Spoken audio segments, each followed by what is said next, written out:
Assalamualaikum warahmatullahi wabarakatuh. Alhamdulillahirabbil alamin wa bihi nasta'inu ala umuri dunya waddin.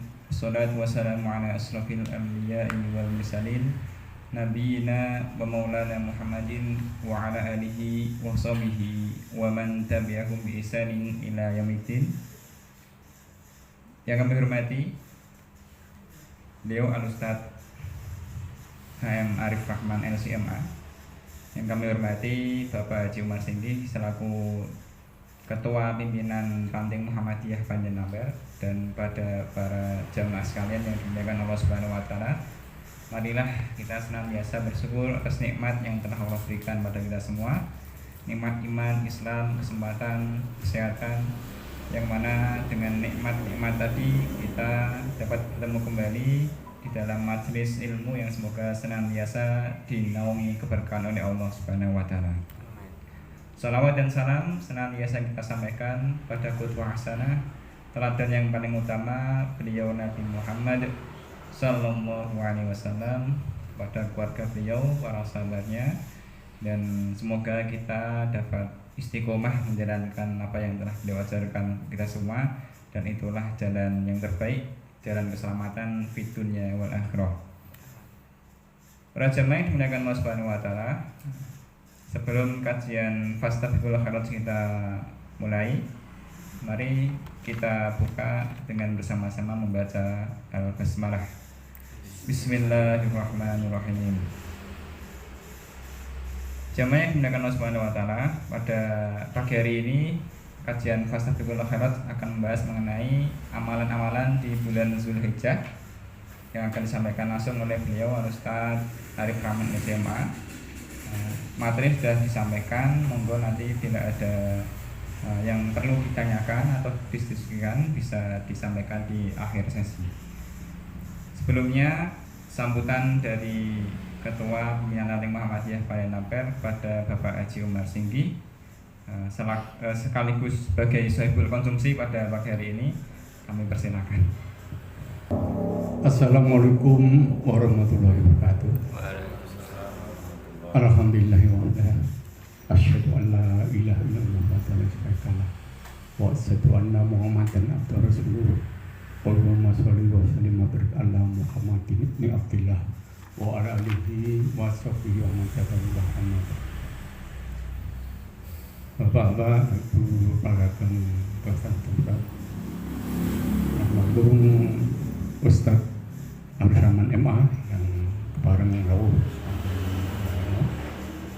monggo tansah mujahaken sagunge pamuji syukur dengan ngasotaken Allah Subhanahu wa taala ingkang sampun paring rahmat saha kenikmatan nikmat Islam, nikmat iman ugi kawelajengan. Kanthi menika panjenengan ing ari menika saged kembal manunggal wonten TKP iki kula nindakaken pengasan ulana.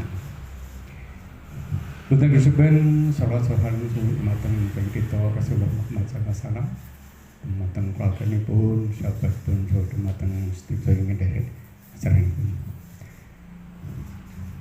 Salmale dumateng Bapak Ibu, matur nuwun sanget panjenengan sampun pareng sabekta sampun rawuh ing lajeng nika langkung-langkung Ustaz Arif Rahman MA ingkang sampun pareng badhe paring wawasan keislaman ingkang ingin jam nika mangke kanthi judul Amalan Bulan Zulhijjah.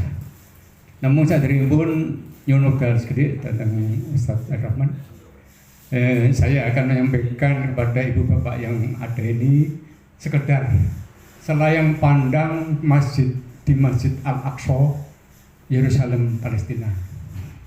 Jadi bulan kemarin saya minta izin, mestinya pengajian bulan minggu terakhir, tapi karena saya pergi ke Mesir, Palestina dan Yordan, saya ajukan minggu yang keempat kalau tidak salah, kemarin kelima, jadi tidak mengganggu. Ini hanya merupakan sekarang pandang Bapak Ibu.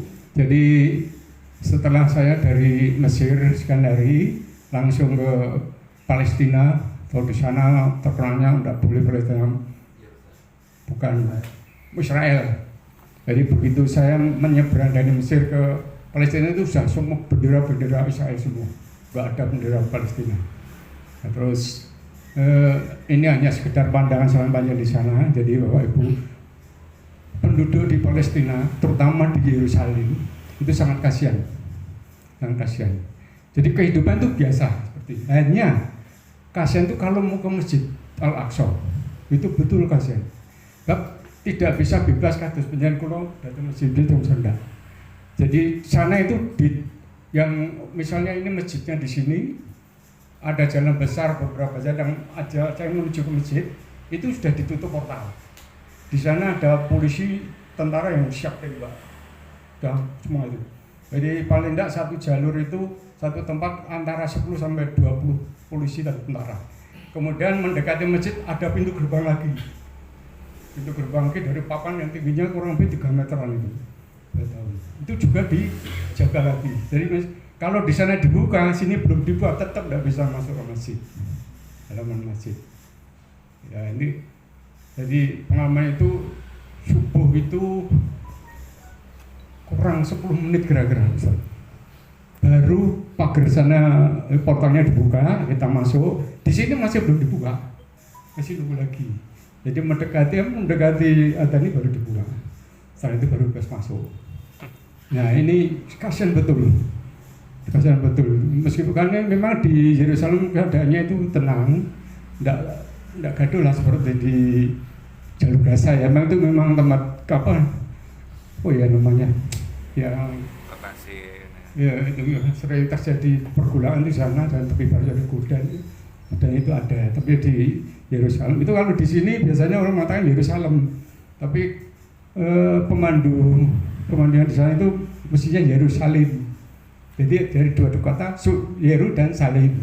Wah di sana tidak ada mengatakan Yerusalem, tidak ada Yerusalem. Tahu kalau di sini samanya di sini pada hari Minggu yang paling kasihan itu, hari Minggu itu untuk kita seperti biasa. Tidak ada masalah, jadi monggo Sugeng rawuh.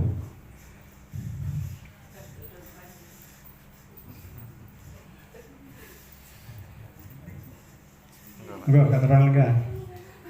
Kalau kita orang Islam itu ada Jumatan ya, pada hari Jumat. Tapi kalau orang Yahudi itu hari Minggu. Jadi pada hari Minggu itu hampir selalu terjadi demo dan perang batu. Jadi senjatanya anak-anak dan remaja itu hanya batu. Jadi maksudnya Masjid Al-Aqsa ini maunya ingin dikuasai. Mau dikuasai karena hari Minggu itu hari kebaktiannya dia itu.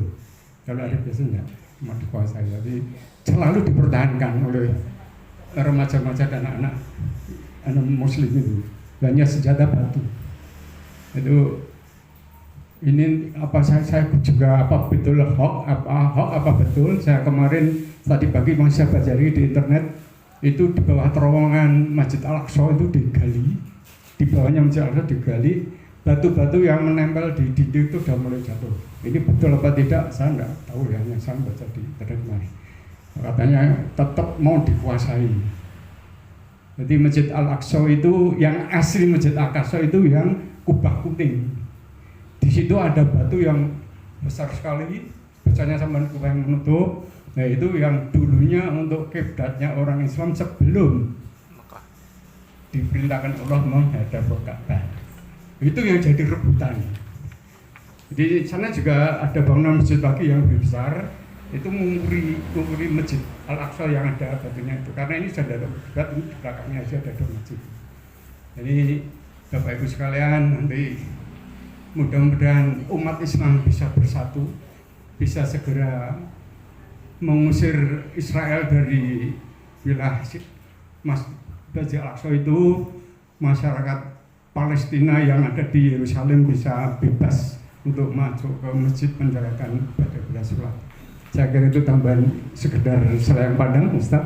Dan nanti tidak ada jeleknya, nanti juga tolong sebelum usai kita mendoakan saudara-saudara kita di Palestina, mudah-mudahan selalu diberikan rahmat dan kemudahan Allah Subhanahu wa taala. Di samping itu pada pintu keluar itu juga ada kotak khusus untuk yang di Gaza. Ada, jadi ya di sekedar lah untuk bantuan perjuangan Gaza yang di sana itu di Masjid Al-Aqsa. Jadi Bapak Ibu, mudah-mudahan informasi selanjutnya bisa dianggapkan. Bila itu ya, Assalamualaikum warahmatullahi wabarakatuh. Tinggal atas sambutan selaku Ketua Pimpinan Ranting Muhammadiyah Banda Lember dan pengalamannya ketika ziarah di Masjidil Aqsa. Semoga kita semua bisa menziarahi Masjidil Haram, Masjid Nabawi dan Masjidil Aqsa. Amin ya rabbal alamin. Baik, masuk ke acara inti kajian Fastabiqul Khairat mengenai amalan-amalan di bulan Zulhijjah, karena sebentar lagi kita memasuki bulan haram yaitu bulan Zulhijjah, yang mana banyak sekali keutamaan-keutamanya seperti yang tertulis di materi yang sudah dipersiapkan tadi. Monggo langsung saja kepada Al-Ustaz Arif Rahman LCMA, dipersilakan. Alhamdulillah wa syukrulillah wa la hawla wa la quwwata illa billah. Asyhadu an la ilaha illallah wahdahu la syarikalah wa asyhadu anna Muhammadan abduhu wa rasuluhu la nabiyya ba'dah. Qala Allah ta'ala fil Qur'anil Karim, a'udzu billahi minasyaitonir rajim. Ya ayyuhalladzina amanu taqullaha haqqa tuqatih wa la tamutunna illa wa antum muslimun, amma ba'd. Yang kami hormati pimpinan Ranting Muhammadiyah Pandan Lamper dan juga yang pimpinan Ranting Aisyah. Yang kami hormati Bapak Ibu yang dirahmati Allah. Alhamdulillah, sekali lagi puji syukur kita panjatkan kepada Allah atas nikmat yang Allah berikan kita dalam keadaan sehat walafiat, dan juga pada pagi hari ini dimudahkan langkah kita oleh Allah menuju ke majelis ilmu ini.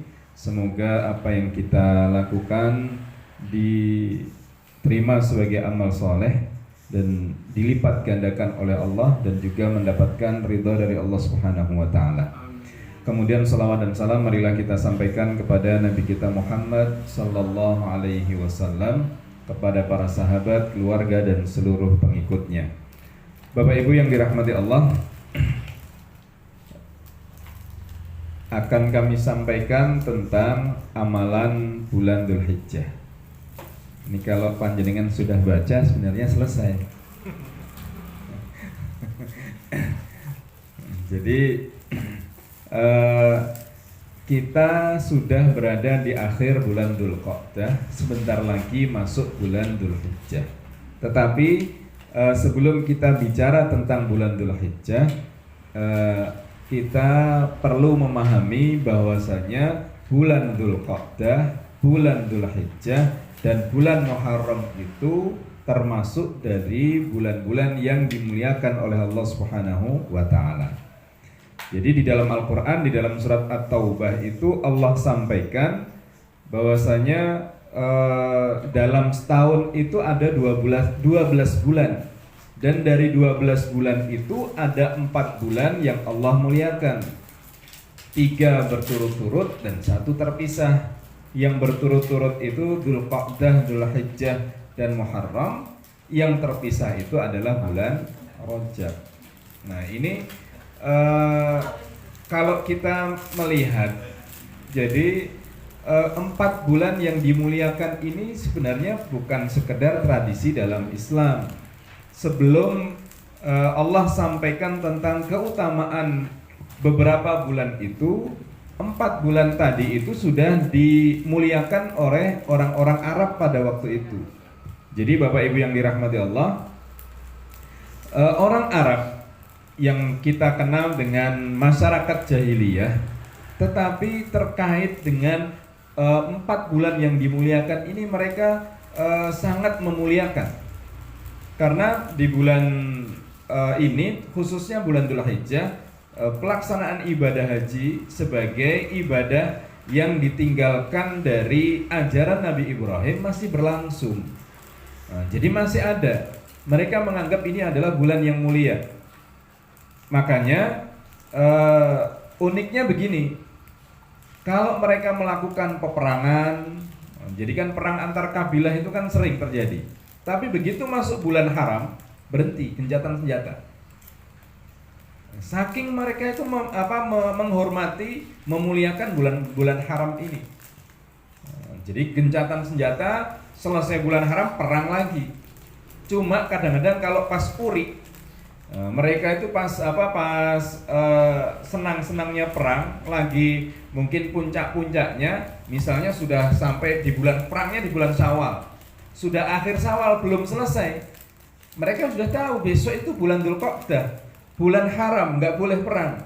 Tapi kadang-kadang dalam waktu-waktu tertentu akhirnya mereka mengatakan gini, tanggung, perangnya belum selesai, bulan Dzulqa'dah kita tetap perang, nanti bulan haramnya diundur sebulan lagi. Nah, itu kadang seperti itu, uriknya seperti itu. Nah, inilah yang kemudian perbuatan mereka seperti ini itu mendapatkan celaan dari Allah Subhanahu wa taala. Jadi bulan haram tetap pada bulannya, tidak bisa dimajukan maupun dimundurkan. Tetapi paling tidak Bapak Ibu yang dirahmati Allah, orang yang tidak mengenal hakikat ketuhanan, masalah keimanan saja, mereka sangat menghormati bulan haram ini. Mereka menyadari bahwasanya orang yang berbuat baik akan dilipat gandakan pahalanya oleh Allah. Mereka menyadari juga kalau berbuat kejahatan, dosanya juga berlipat. Ini orang-orang Arab pada waktu itu. Jadi masalah-masalah seperti ini mereka masih mempunyai perhatian. Contohnya lagi juga ketika mereka menghormati atau menganggap bahwasanya kalau ingin membangun tempat ibadah harus dari uang yang halal. Jadi pada waktu itu mereka sepakat untuk membongkar Ka'bah. Ka'bah dibongkar, pengen mereka renovasi. Mereka nggak mikir biaya renovasi habisnya berapa. Yang penting bongkar dulu. Akhirnya dibongkar. Begitu dibongkar, kemudian mereka mengumpulkan membuka donasi untuk membangun Ka'bah lagi dengan yang lebih baik. Begitu uang terkumpul, mereka melihat kurang. Kebutuhannya sekian, ternyata terkumpul sekian. Kenapa kemudian bisa kurang? Orang Arab pada waktu itu merasa bahwasanya mereka ini berdagang, kemudian rihlatas syita'i was-shaif, mengambil dagangan dari Yaman kemudian dari Syam, itu ada yang mereka sendiri menganggap dari hasil itu ada yang tidak benar gitu. Maka mereka mengumpulkan semaksimal mungkin, sebisa mungkin uang yang mereka anggap halal untuk membangun Ka'bah. Maka Bapak Ibu yang dirahmati Allah, Ka'bah yang direnovasi pada masa Quraisy itu tidak bisa terbangun sebagaimana sebelumnya. Maka kalau Bapak Ibu sekalian yang sudah pernah haji, umroh maupun melihat foto Ka'bah itu kan ada yang setengah lingkaran yang namanya Hijr Ismail. Nah, harusnya itu juga bangunan utuh. Tapi karena tidak cukup uangnya, harta untuk membangun Ka'bah, akhirnya dibuat setengah bangunan. Nah, sehingga pada waktu itu pada masa Rasulullah ingin dibongkar lagi, diperbaiki lagi, tapi dilarang oleh Nabi. Nabi hanya mengatakan, saya khawatir kalau kita bongkar pasang Ka'bah nanti umat setelah kita nanti juga akan seperti itu. Jadi bongkar, kemudian kok kurang bagus, akhirnya dibongkar lagi. Sekarang mungkin batu hitam, besoknya batunya marmer, besoknya air itu diantisipasi oleh Rasulullah SAW.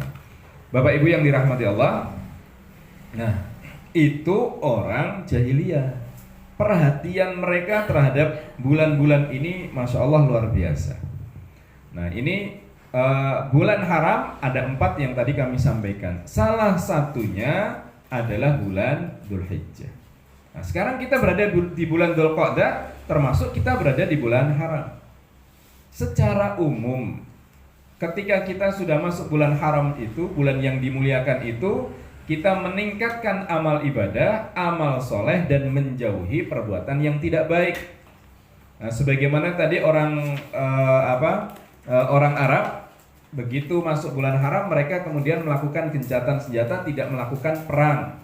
Kalau di dalam surat At-Taubah itu fala tadlimu anfusakum. Mereka tidak berbuat zalim terhadap diri mereka sendiri.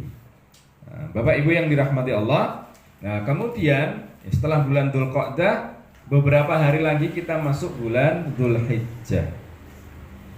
Bulan Dzulhijjah ini adalah bulan terakhir dari perhitungan tahun Hijriyah. Bulan Muharram itu bulan yang pertama. Bulan Dzulhijjah adalah bulan yang terakhir. Dan di bulan Dzulhijjah ini kita sering menyebutnya juga sebagai bulan haji. Karena di bulan Dzulhijjah disyariatkan ibadah haji. Karena ada wukuf di Arafah. Maka bulan Dzulhijjah disebut dengan bulan haji. Kemudian ada pelaksanaan ibadah haji. Karena ada pelaksanaan ibadah haji ini pula, kemudian kita yang tidak melaksanakan ibadah haji diberikan kesempatan oleh Allah Subhanahu wa taala untuk meningkatkan amal ibadah juga. Jadi yang dapat pahala banyak itu tidak hanya mereka yang melaksanakan ibadah haji. Ada ibadah yang kemudian mereka lakukan tidak kita laksanakan, ada yang kita laksanakan mereka tidak boleh atau tidak disyariatkan untuk melaksanakan. Nah, gitu. Nah, oleh karena itu Bapak Ibu yang dirahmati Allah, apa saja ibadah atau amal soleh yang perlu kita tingkatkan di bulan Dzulhijjah. Ya. Monggo nanti kita baca bersama-sama dalam anjuran beramal soleh di bulan Dzulhijjah ini anjuran secara umum. Nah, saya bacakan artinya saja, ada Arabnya juga sebenarnya. Jadi Rasulullah SAW menyampaikan tidak ada hari di mana suatu amal soleh lebih dicintai oleh Allah melebihi amal soleh yang dilakukan di hari-hari 10 hari pertama bulan Dzulhijjah. Kalau dalam surat Al-Fajr itu kan Allah sampaikan Bismillahirrahmanirrahim wal fajri walayalin ashri. Wal fajri demi fajar, walayalin ashri demi malam-malam yang 10. Jadi 10 hari itu dalam Islam atau di beberapa bulan Hijriah itu ada keistimewaan. 1, 10 hari terakhir bulan Ramadan akan ada Lailatul Qadar. Kemudian 10 hari pertama bulan Muharram. Kita tutup amalan di bulan Muharram itu kan dengan puasa Asyura. Puasa Asyura, puasa Tasu'at tanggal 9 dan 10. Kemudian juga 10 hari pertama bulan Dzulhijjah. Nah, jadi 10 begitu masuk bulan Dzulhijjah, puncaknya nanti pada tanggal 10 yaitu Idul Adha. Nah, maka 10 hari ini harus kita manfaatkan dengan sebaik-baiknya. Meskipun secara umum satu bulan Dzulhijjah ini ada kemuliaan, tetapi 10 hari pertama itu kemuliaannya luar biasa. Sampai dikatakan Nabi seperti itu. Tidak ada amal soleh yang pahalanya lebih banyak daripada 10 hari pertama bulan Dzulhijjah. Maka kemudian para sahabat bertanya, wahai Rasulullah, termasuk lebih utama dari jihad fisabilillah? Apakah kita melakukan amal soleh di 10 hari pertama bulan Dzulhijjah ini pahalanya lebih banyak dari melakukan jihad fisabilillah? Rasulullah menjawab, termasuk lebih utama dibandingkan jihad fisabilillah, kecuali orang yang berjihad kemudian dia mati syahid. Jadi pahalanya luar biasa. Karena ini pahala dibandingkan dengan pelaksanaan ibadah haji. Jadi kalau banyak-banyakan pahala, yang tidak haji meri, Pak. Kan yang haji itu kan pahalanya banyak. Di Madinah, sholat di Madinah itu 500 kali lipat. sholat di Masjidil Haram itu 100.000 kali lipat. Apalagi kalau kemudian sholatnya setiap kali sholat dihitung pakai kalkulator.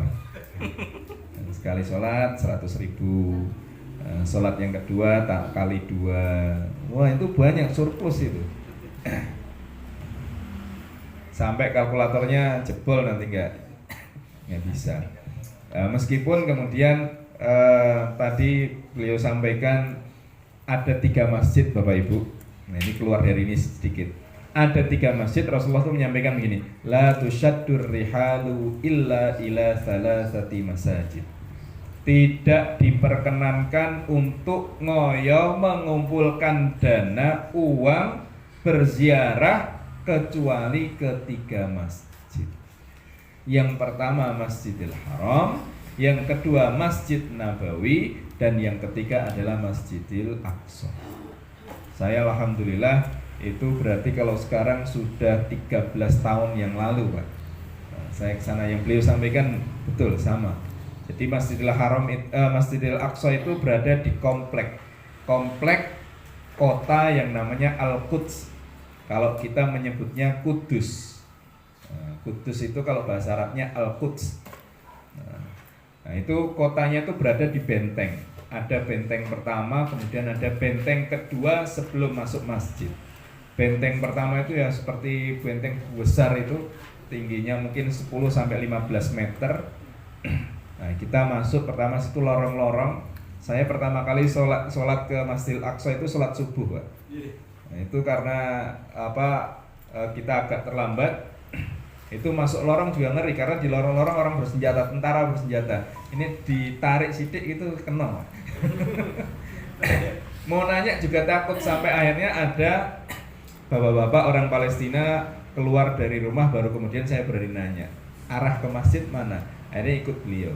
Sebelum masuk kompleks masjidnya ada gerbang lagi. Itu yang jaga tentara senjatanya lebih banyak, lebih lengkap daripada yang tadi. Kalau tadi keluar der-der, kalau ini sekali der keluarnya banyak. Wah, Masya Allah, itu luar biasa. Suruh nunggu, begitu tanya kalian dari mana? Indonesia. Orang Indonesia itu cukup istimewa, Pak.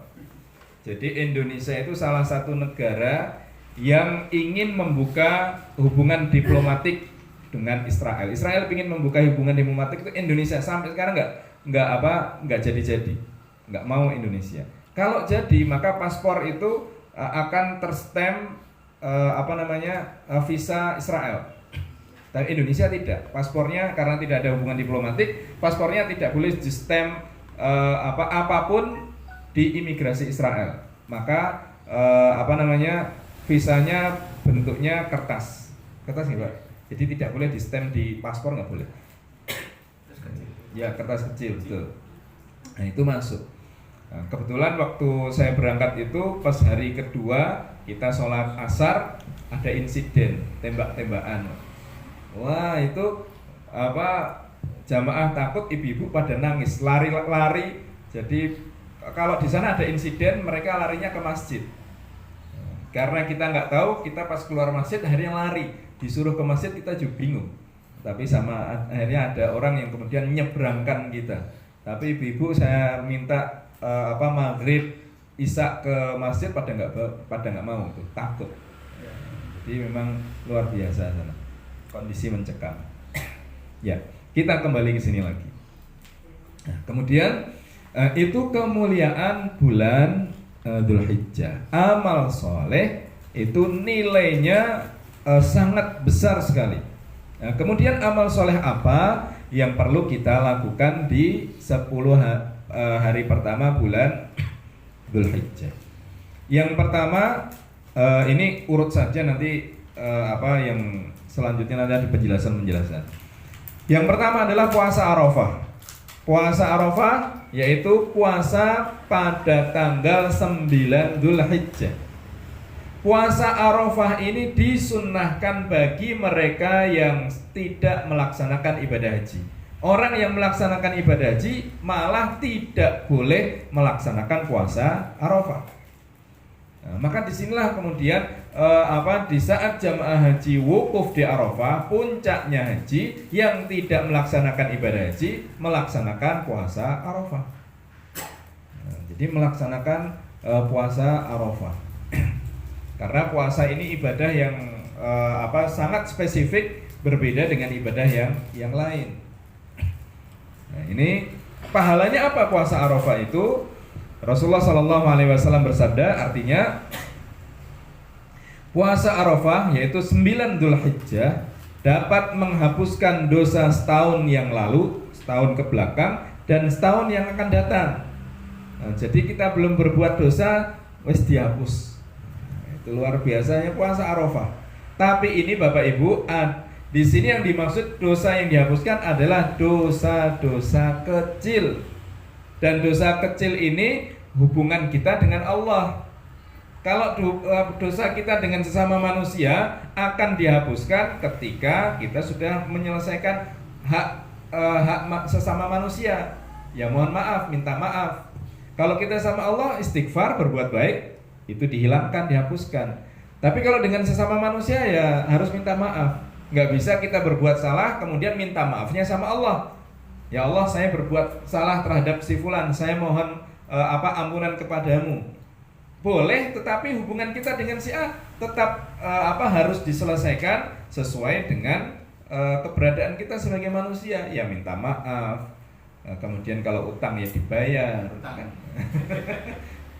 Kan gitu. Maka kalau ada yang meninggal kan pasti disampaikan siapa yang punya sangkutan, hutang piutang, kemudian kesalahan dan lain sebagainya, tolong hubungi keluarga.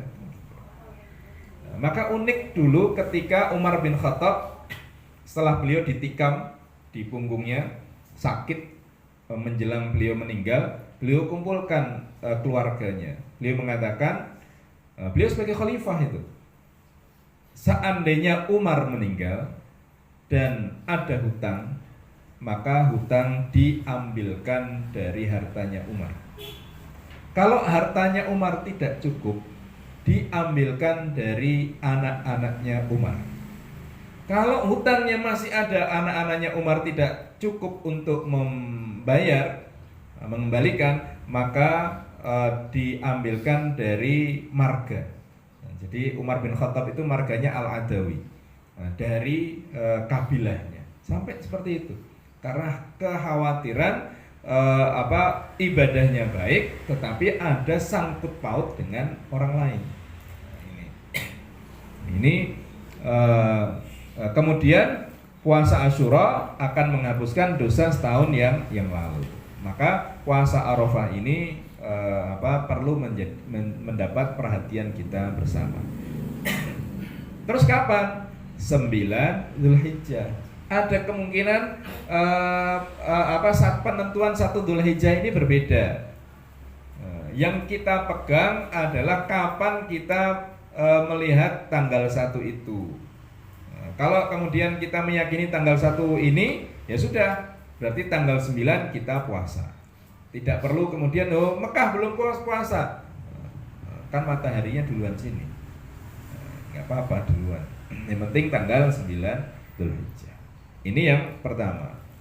Kemudian yang kedua, amal soleh yang perlu kita tingkatkan. Yang kedua adalah memperbanyak takbir dan zikir. Biasanya kita ini takbir, tahlil, tahmid itu mulai malam Idul Adha. Jadi malam besok mau sholat Idul Adha, maghrib kita baru takbir. Padahal sejak awal Dzulhijjah kita sudah disunnahkan untuk memperbanyak ini. Jadi apakah takbirnya seperti takbiran ketika sholat Id itu Allahu Akbar, Allahu Akbar, La ilaha illallah, Wallahu Akbar, Allahu Akbar, Walillahil hamd. Apakah itu ataukah kemudian terpisah? Allahu Akbar, Allahu Akbar, Allahu Akbar, Allahu Akbar, La ilaha illallah, La ilaha illallah, Alhamdulillah, Alhamdulillah, seperti itu. Itu boleh. Tapi intinya memperbanyak takbir dan zikir, memuji Allah Subhanahu wa taala. Apakah bersama-sama maupun sendiri. Kalau di masjid kita tidak terbiasa atau belum terbiasa takbir sejak awal Dzulhijjah, ya jangan coba-coba, Pak. Wah, iki ajaran anyar iki. Ribut, Pak. Ya sudah, takbirnya, zikirnya panjenengan sendiri. Gitu selesai sholat. Allahu Akbar. Ini kalau di Mekah itu sejak awal Dzulhijjah beberapa masjid sudah takbir seperti itu. Di beberapa masjid itu sejak awal Dzulhijjah sudah pada takbir. Nah, memang puncaknya ramainya ketika malam Idul Adha sampai sore tanggal 13 Dzulhijjah. Itu yang kedua. Yang ketiga, haji dan umroh. Haji dan umroh tidak bisa dilaksanakan oleh semua orang. Hanya mereka yang mendapatkan panggilan atau sekarang yang masuk kuotanya kemudian bisa berangkat haji dan umroh pada bulan Dzulhijjah ini. Kita tidak. Maka tadi kan puasa hanya untuk orang yang tidak berangkat, tidak haji. Tetapi haji amalannya hanya untuk mereka, kita tidak. Kan begitu. Saya rasa Allah memberikan keseimbangan di sini. Jadi ini haji dan umroh. Monggo Bapak Ibu, kalau ada keluasan rezeki daftar. Karena kadang-kadang tuh lucunya begini, setiap tahun ini kebetulan libur 2 tahun nggak ada yang haji baru tahun ini. Kalau biasanya kan hampir setiap tahun menjelang pemberangkatan haji kan saudara kita, tetangga kita, atau mungkin teman kantor itu kan mengadakan walimatus safar. Di situ biasanya kan kita minta permohonan kita kepada mereka yang akan melaksanakan ibadah haji itu seringnya begini. Bapak, Ibu, nanti kalau sudah sampai sana nama saya dipanggil ya. Nah, itu nama panjenengan itu insya Allah dipanggil beneran sama saudara kita, sama mereka yang berangkat haji. Cuma problemnya sana manggil, sini nggak daftar ya nggak berangkat. Ya kalau minta dipanggil ya begitu dipanggil sana daftar, insya Allah berangkat. Nah, kalau sekarang mikirnya kalau sekarang daftar sekarang 30 tahun lagi baru berangkat. Jangan berpikir 30 tahun lagi. 30 tahun itu cepat sekali. Umur kalau 30 tahun lagi berarti nanti kesehatan saya sudah menurun. Tadi saya ngobrol dengan Pak Pur, beliau waktu haji 71. Kondisi fisik beliau mengalahkan yang usianya muda-muda. Beliau cerita tadi baru batuk pilek pas pulang, ngerti nggak Pak? Ya. Karena ada orang bilang kalau orang haji tidak batuk, tidak pilek itu dua alternatif. Kalau nggak tiang listrik, kalau nggak onta katanya. Hampir pasti gitu. Tapi itu orang yang haji itu lebih pada kesehatan, bukan usia. Usia memang ikhtiar, tetapi kesehatan itu Masya Allah. Saya melihat ini banyak sekali. Ya salah satunya beliau ketika berangkat itu kesehatannya sangat-sangat prima. Meskipun sekarang dibatasi 65 yang digledek ya ada Bapak Ibu. Kemarin yang berangkat, yang digledek, yang tidak bisa mandiri juga ada. Yang kemarin kemudian sampai di sana, mohon maaf, di sana itu panas atau dingin harus minum biar tidak dehidrasi. Kan kemarin kan ada itu tayangan sampai sana karena dehidrasi kemudian non sewa agak stres, terganggu. Itu biasanya seperti itu. Nah, ini haji dan umroh. Kita berdoa kepada Allah semoga Bapak Ibu sekalian dimudahkan oleh Allah menuju ke Baitullah. Yang keempat, berkurban. Berkurban ini adalah amalan yang istimewa di bulan Dzulhijjah ini. Jadi ini seperti perintah ini ada di dalam surat Al-Kautsar. Surat Al-Kautsar ini kita sudah hafal semua. Bismillahirrahmanirrahim. Inna a'tainakal kautsar fasholli li rabbika wanhar inna syani'aka huwal abtar. Inna a'tainakal kautsar, sesungguhnya kami telah memberimu wahai Muhammad nikmat yang banyak. Dalam bahasa Arab itu banyak itu artinya bahasa Arabnya itu katsir. Kautsar banyaknya banyak gitu loh. Makanya tidak terbatas. Artinya kami sudah memberimu nikmat yang banyak. Ya, nikmat yang Allah berikan kepada kita seperti apa? Dari kecil, kesehatan, kemudian kemudahan, masih hidup sampai hari ini, masih bisa beribadah, masih bisa kerja, itu nikmat yang luar biasa. Maka kalau kita menyadari nikmat yang Allah berikan itu banyak, maka fasholli li rabbika. Yang pertama adalah sholatlah. Sholat dengan niat hanya mengharap ridha Allah. Artinya di sini bersyukur atas nikmat yang Allah berikan. Pertama dengan meningkatkan ibadah. Yang kedua wanhar, kalau mempunyai kelapangan rezeki, wanhar, potong sembelihan, yaitu berkurban. Nah, ini bahkan di dalam sebuah riwayat dikatakan, siapa yang diberikan keluasan rezeki tidak berkurban, maka jangan mendekati tempat sholat kami. Sampai seperti itu kata Rasulullah SAW. Tadi pagi saya juga menyampaikan ini di masjid di Banyumanik, Pak. Saya cerita dengan Pak Kamdo, yang takmir di sana. Ini sudah terkumpul 16 sapi. Saya tanya kambingnya Pak, sementara 2 kambing itu biasanya di hari H baru pada nenteng bawa ke masjid itu. Itu kemudian beliau cerita kurban itu unik. Tidak semua yang kurban ini terlihat secara kasat mata dari rumah pekerjaan mereka yang kemudian lebih-lebih. Beliau cerita seperti itu. Tidak sedikit yang secara matematis itu ketok erak mungkin, tapi sudah terkumpul. Jadi tahun kemarin 2 kali pandemi ya 16 sapi. Nah, ini tahun ini sementara juga sudah terkumpul 16. Nah, ini tapi kalau misalnya Bapak Ibu sekalian ada 1 orang kuat 1 sapi, monggo silahkan. Nah, tidak harus sapi itu bagi 7. Sapi untuk sendiri ya nggak apa-apa. Nah, kemudian kurban ini Bapak Ibu yang dirahmati Allah, ini ada hadis yang saya cantumkan. Jadi daging kurban itu paling tidak terbagi 3. Pertama, daging kurban boleh dimakan oleh sahibul kurban, boleh. Tapi jangan banyak-banyak.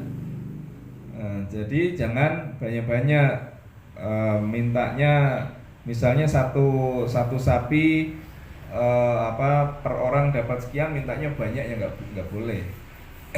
Karena kurban ini selain dinikmati juga ada misi sosialnya, misi untuk pemberian kepada orang lain.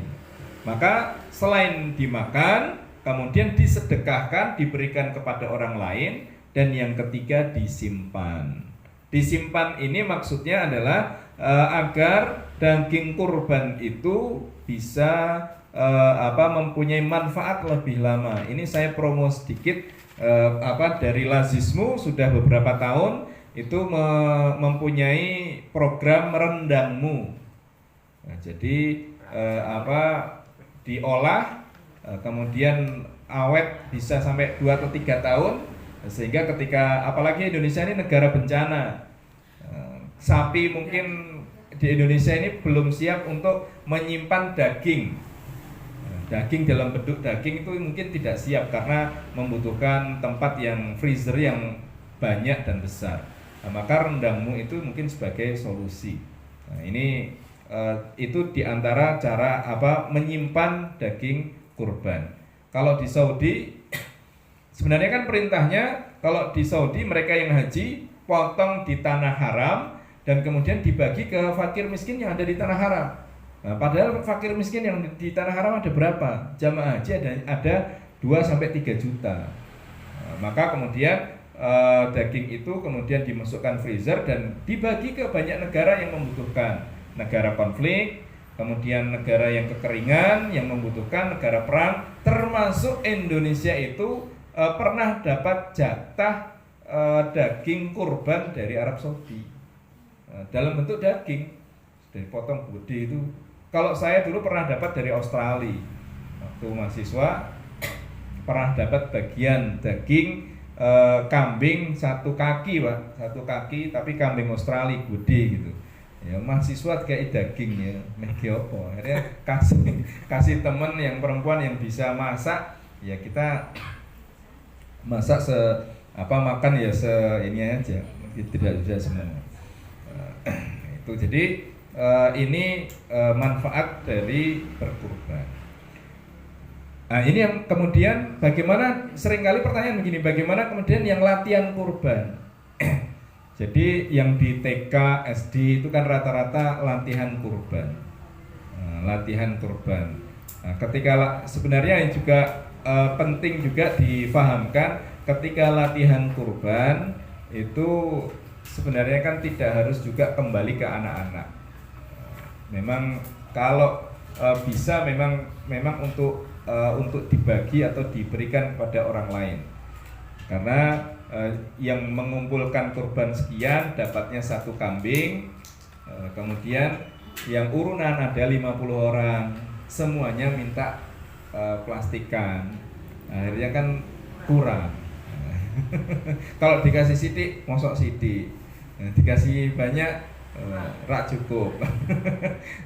Ya, tapi tidak apa-apa, karena namanya Aid itu hari raya senang, dan hari raya itu cenderung adalah hari makan. Ya tidak apa-apa. Semoga anak-anak kita ketika tahu bagaimana berkurban, kemudian tergerak hatinya meskipun untuk sekian tahun yang akan datang mereka berkurban.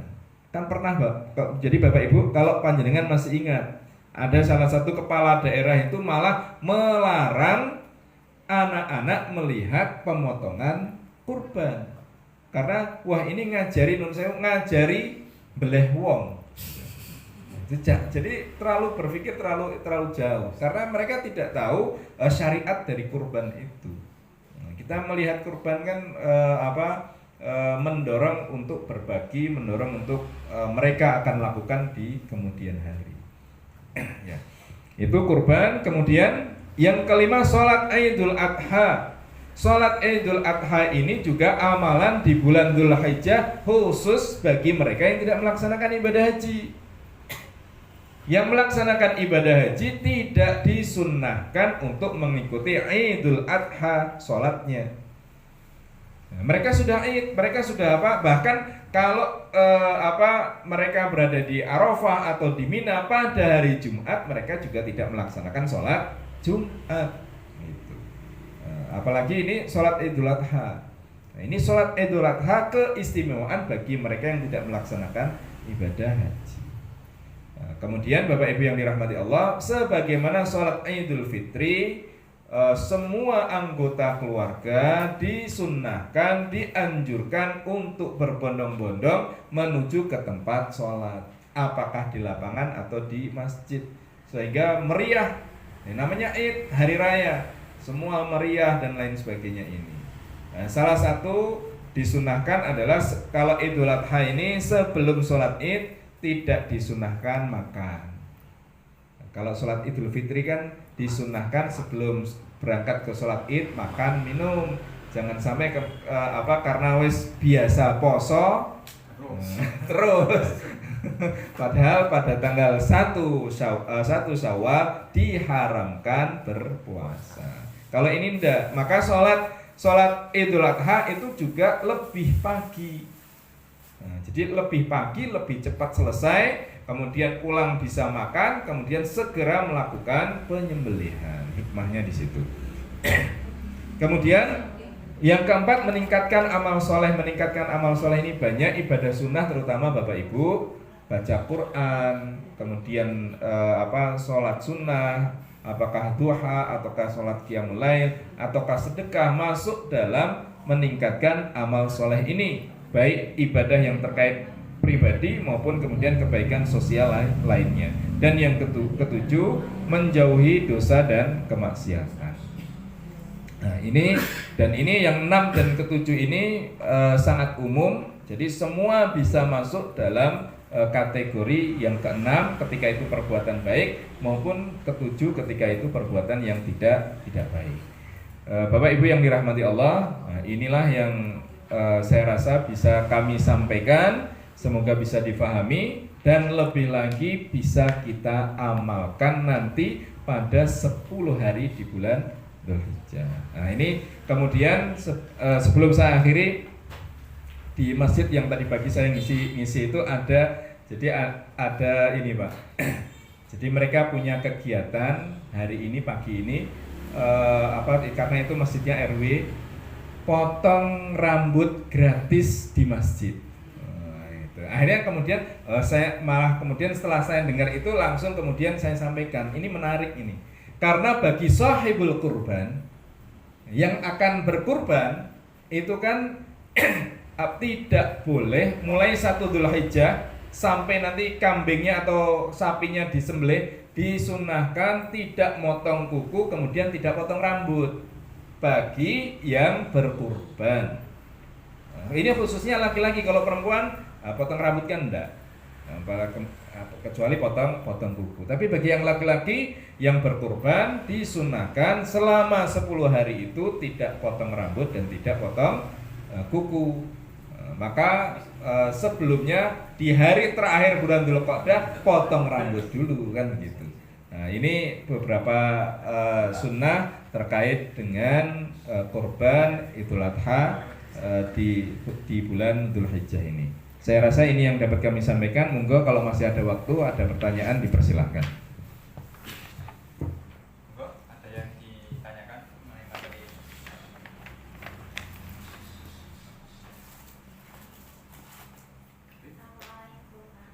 Assalamualaikum. Kalau bulan Dzulhijjah ini ada yang puasanya itu dari tanggal 1 sampai 10, bagaimana? Boleh, Bu? Ya.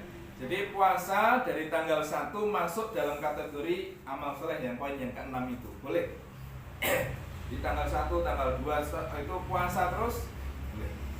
Mau 10-nya nih berarti. Iya. Plus tanggal 9, kecuali tanggal 10 terus. Oh, tanggal 10. 10 kan tidak boleh, itu kan 9 hari. Iya, 9 hari. Terus gitu. Mau puasanya setiap hari, mau ngambilnya Daud atau mau ngambilnya Senin Kamis, atau kalau Pak itu silakan. Sakit. Ya. Jadi Bapak Ibu sekalian, istilah dalam bahasa Arab itu yang dinamakan asy'ru itu hanya rambut ini, Pak. Iya. Kalau yang lain itu istilahnya berbeda. Maka kemudian yang dimaksud dengan rambut ya rambut kepala. Cukur kumis sehingga tidak apa-apa. Nah, kuku ini kuku kaki. Tapi terus bagaimana? Apa boleh? Boleh.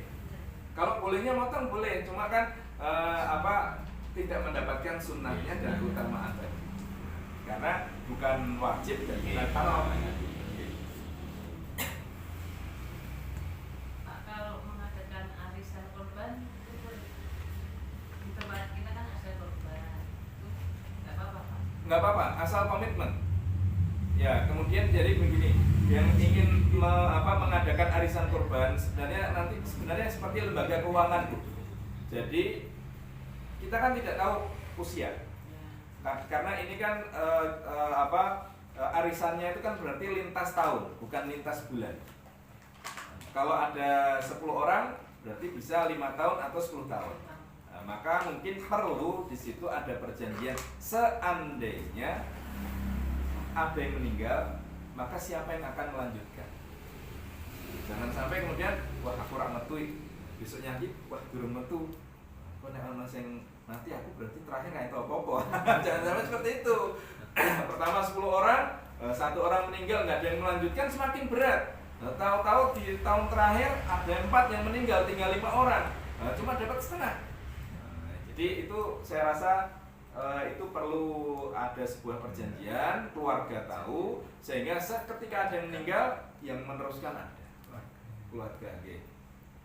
Karena kadang-kadang ada seperti ini. Nah, itu kan ibu, itu kan bapak yang arisan. Nah, itu jangan sampai, karena ini waktunya terlalu jauh. Nggih, ngoten Ibu.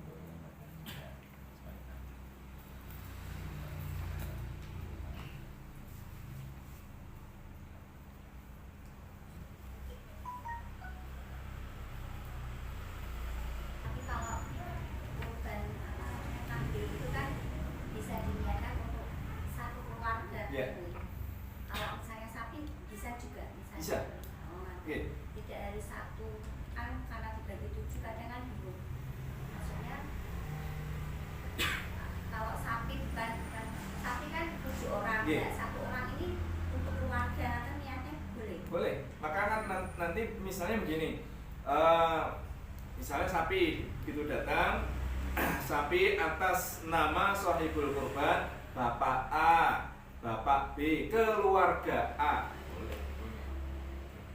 Kalau mau seperti itu, pingin disebutkan peruntukannya, ya panjenengan bilang ke panitia dari keluarga bapak atau ibu ini. Sehingga pengucapannya nanti seperti itu. Kalau itu tidak secara niat, ya itu sudah masuk. Nah, sebagaimana Rasulullah itu kan pernah menyampaikan, ini untukku, keluargaku dan umatku. Jadi umatnya Nabi Muhammad yang tidak mampu berkorban sudah masuk dalam niatnya Rasulullah. Jadi sudah diniatkan. Jadi boleh.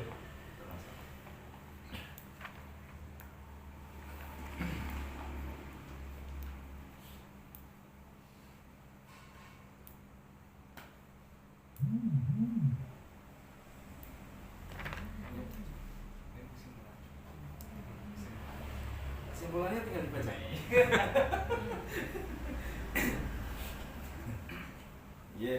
Bapak Ibu yang dirahmati Allah,